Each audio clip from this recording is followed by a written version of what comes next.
Well, for an outlook on the future of the party under its new leadership, I have with me in the studio a Rise analyst, Mahmud Jega, and a Rise political editor and director of news, Sumner Sambo, who is at the Offside Studios. But we'll begin first with you, Jega.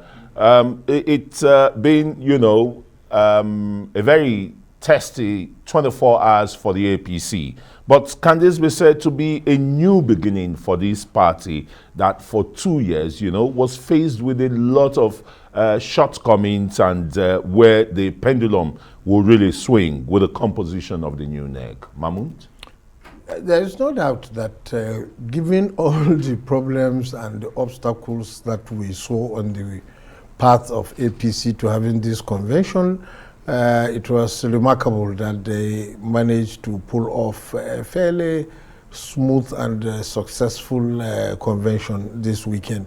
Although, of course, there are all kinds of issues like were raised, that the consensus option that they tried to use for most of the positions was a bit messy because they didn't do it before the convention. It was right there at the convention ground that people were being persuaded to withdraw, and the whole thing dragged on throughout the night and into the next morning. But also, like, it was a bit clumsy to try to elect 78, to fill 78 offices at the National Convention. But of course, they amended the Constitution and they have now moved all the elections to zonal offices to the zonal level from the next convention. Exactly. So that was good.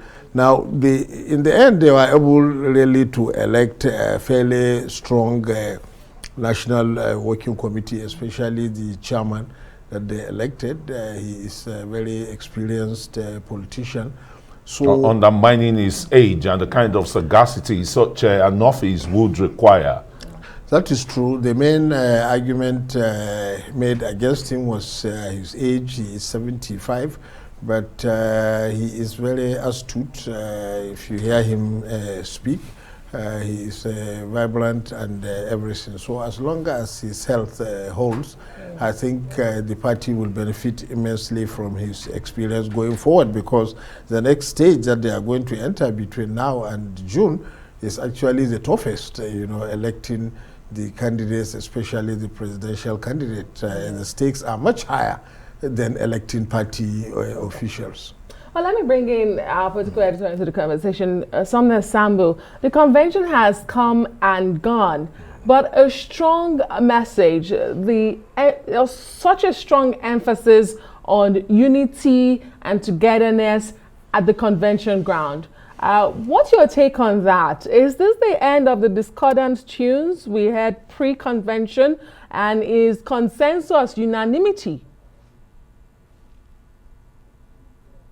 Thank you so much, Adesu. Contrary to that, President Buhari and other top leaders of the APC know that there's a serious battle ahead within the party. There's going to be a lot of infighting in May when the party primaries will begin. That's why you see him saying that they should close ranks, there should be unity. Professor Yemi Osinbajo, Vice President, was also saying the same thing. Senate President Ahmed Lawan was saying the same thing. And now the emphasis on that means that they already foresee a lot of infighting that will come out, especially as a result of whoever gets the presidential ticket of the party.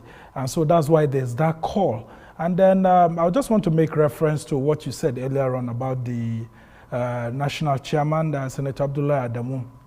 Well, the party in its own wisdom actually, while thinking of age, which may be a factor that a lot of Nigerians will kick against, tried to support him with two very strong party members.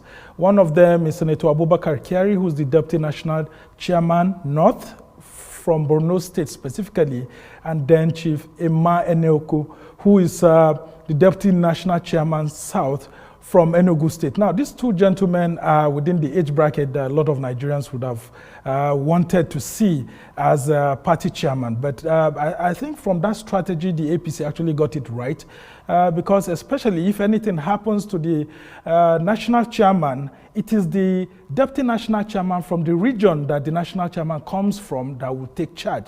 And so you see a Senator Abubakar Kyari being prepared to take charge should in case anything happens to Senator Adamu Abdullahi. So it's an important thing that we have to stress here, because it looks like politicians are actually strategizing ahead. All right, let me come back to you, Mahmud, and the testy time that you mentioned. It's absolutely now and June 3rd, the time that the Independent National Electoral Commission would want the conclusion submission of names of parties' presidential candidates. It's very obvious that the APC is zoning its presidential candidate to the south. How germane is this for the party and for it to be able to win the 2023 elections again? Well, you know, the party never said actually that they had zoned the presidential ticket to the south, but it's like... It's a conjecture. They have. With the chairman coming from the north, it is expected. I mean, it's a given. Well, given especially because so far the party has not produced any presidential aspirants from the north. So it's like in practice they have done the zoning, which is quite neat, you know. Without saying so, you have achieved it in practice by not producing any northern presidential aspirants. But of course, among the aspirants that have emerged, all of them from the south, you still have a big battle ahead, because you can only pick one person, and the party will have to be weighing all kinds of things, because you see the main problem with the APC is that the majority of its supporters are in the north. So if you are shifting the presidential ticket to the south, you must be looking over your shoulder at what the main opposition party does in practice, because you don't want to suddenly be caught flat-footed. So that is one of the things that the new leadership will be considering. But the chairman is astute and highly experienced. He should be able to find a way around those issues. Okay, and Sumner, you had talked about the tough times ahead, and that's why we had so much emphasis on unity and togetherness at the convention ground. But two quick things I'd like you to touch on. The role of the president in all of this, in the build-up to this convention.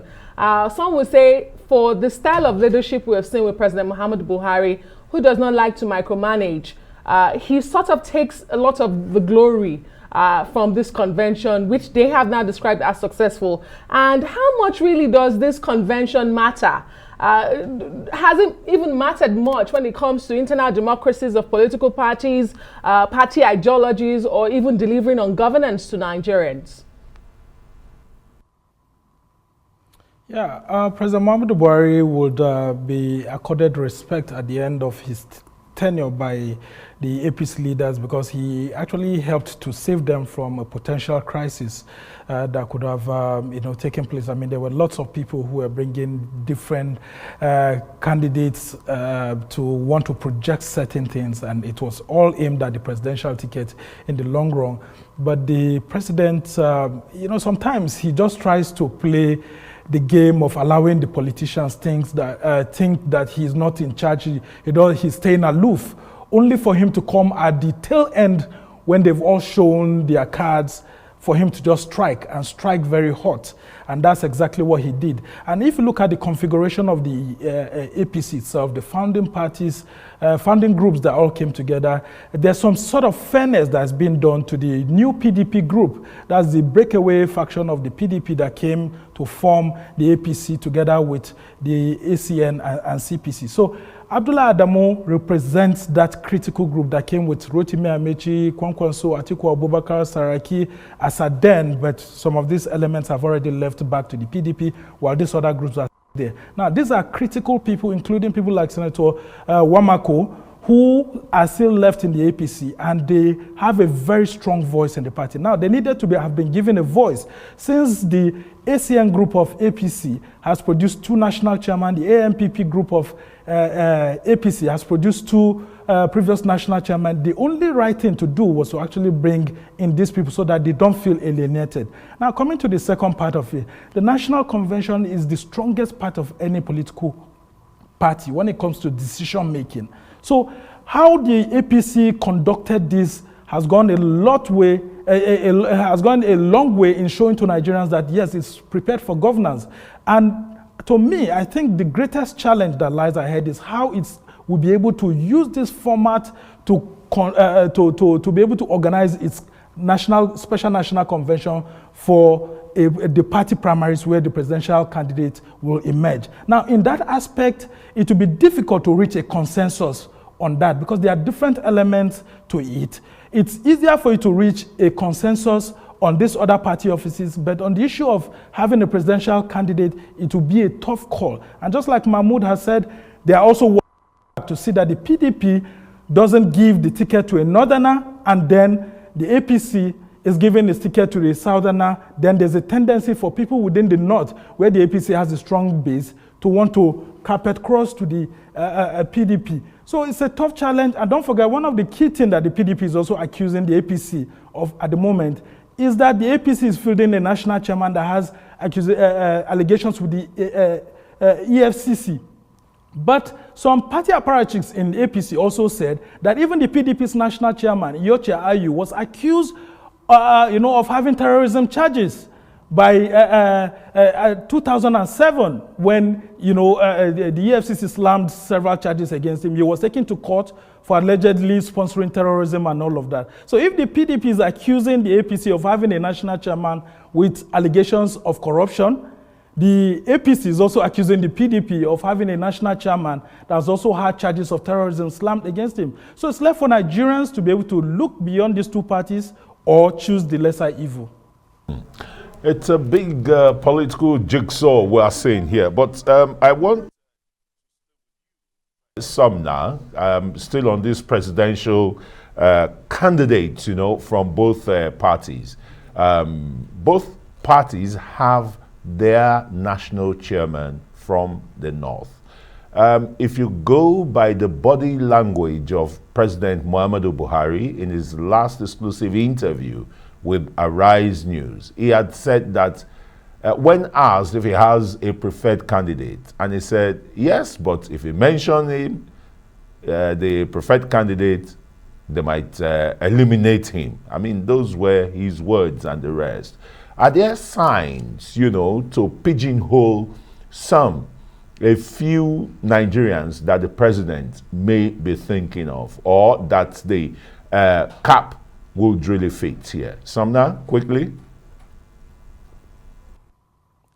Yes, indeed. Very interesting submission by you, Christian. As it stands right now, the APC is already letting us know that there's going to be a southern candidate coming. But the major challenge here is that Buhari wouldn't want to reveal that. And from the political observers who have heard talking about, it looks like a dark horse is being prepared, and it may not be a popular candidate as it's been deemed, because the configurations are just there. If you have a national chairman that comes from the north and north central, and the person is already a Muslim, then who should the presidential candidate be? It has to be someone that's from the south and someone that's possibly a Christian, so as to be able to merge with a stronger person who is from the north again as a vice presidential candidate. Well, that's where we leave it. Thank you so much, gentlemen. Mahmud Jega, Rise News analyst, and Sumner Sambo, of course, our political editor here on the Rise News. Much appreciated your analysis on the subject matter.